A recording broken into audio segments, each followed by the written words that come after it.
So, for one edition of ARTLIFE, Friday did that 200 times.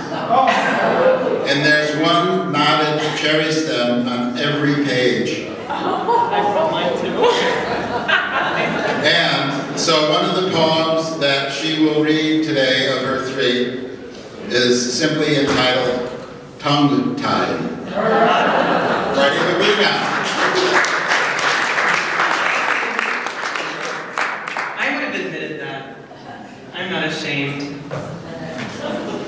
I remember being at the car dealership getting the oil changed in my car, and I was sitting there waiting in my car, and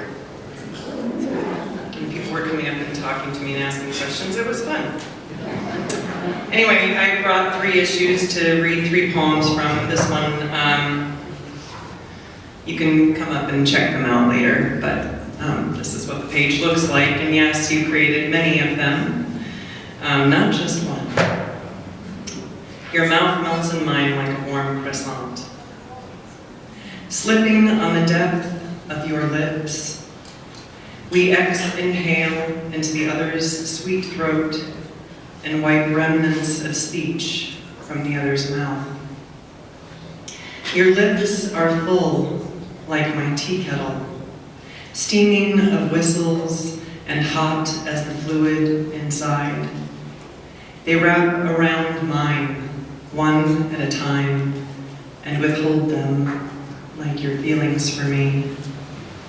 Melting mouths intoxicate, so I pull away for air to maintain my sober state, but slip back like the butcher alley dog you've made me.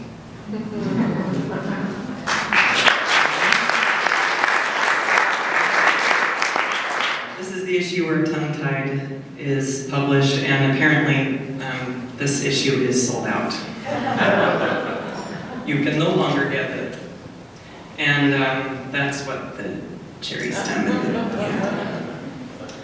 This was a collaboration with Michael Rao, sitting over here, and on the back of the fold-out,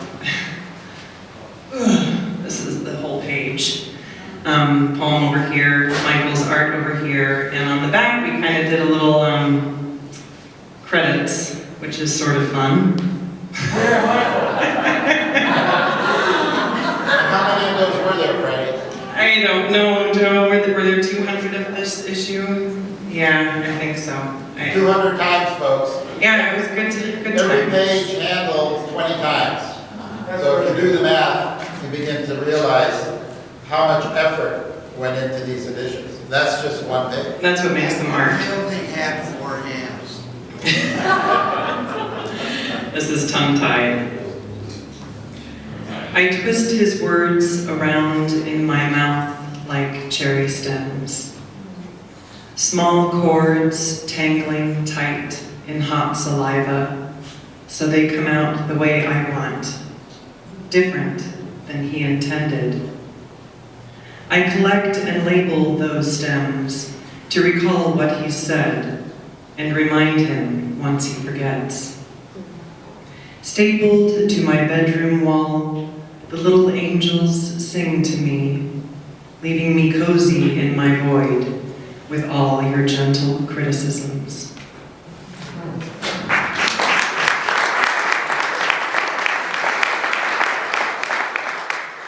And finally, I got my own cover, front and back.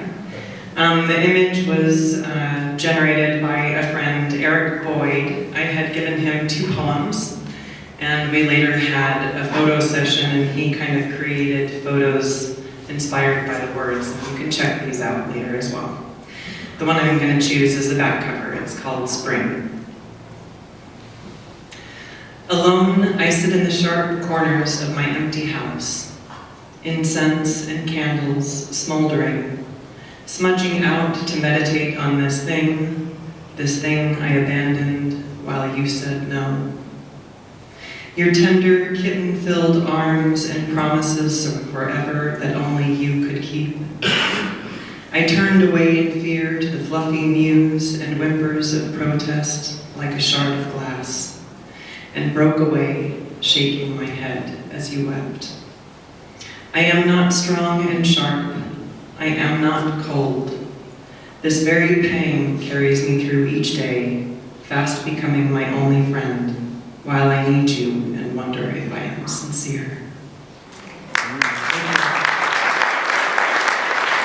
And finally, before we start circulating a bit, our last poet is the Poet Laureate of San Luis Obispo, Kevin Patrick Sullivan, who will read 3 poems.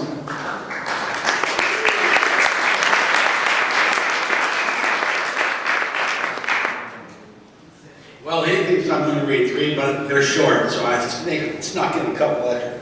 I follow the rules, just wanted to say. Now, my wife does the artwork and I do the poetry. And we had a cover here. This is called Sea Blossoms.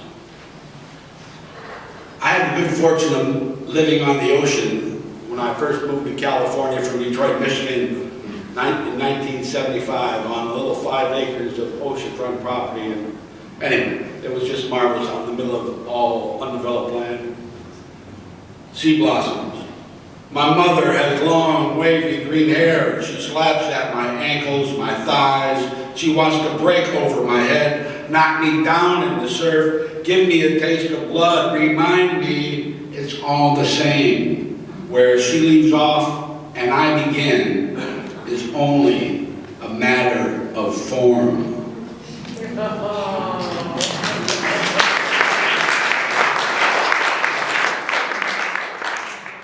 Being light. Beautiful page, my wife. Unbelievable sense of that, graphic thing. Being light. Untie yourself from this separate belief. Are we not the same as water, as the wind?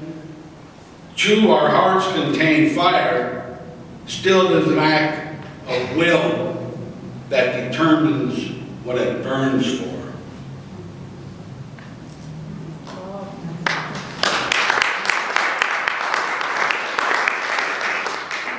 Seeking beauty. The government tells us all the lies they need, everything to obscure the truth. Fear is not, war is not, peace. Art asks us to remember, to seek beauty, truth, and love.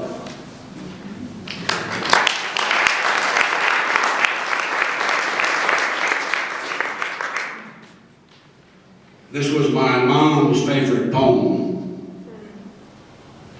A thin blue line, red, bright red against the clouds. A cardinal sits high, wavering with the wind. Such a thin blue line circles the top of the world.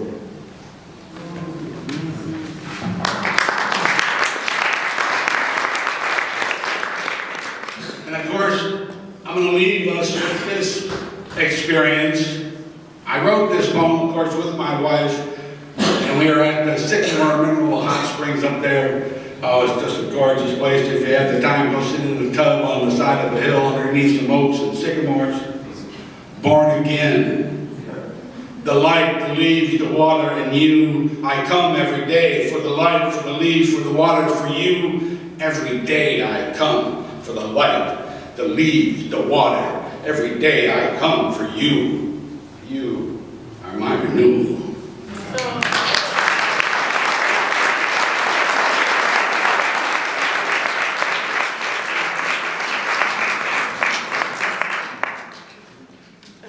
Okay, I'd like all of the ARTLIFE contributors to stand up and we give them a big round of applause.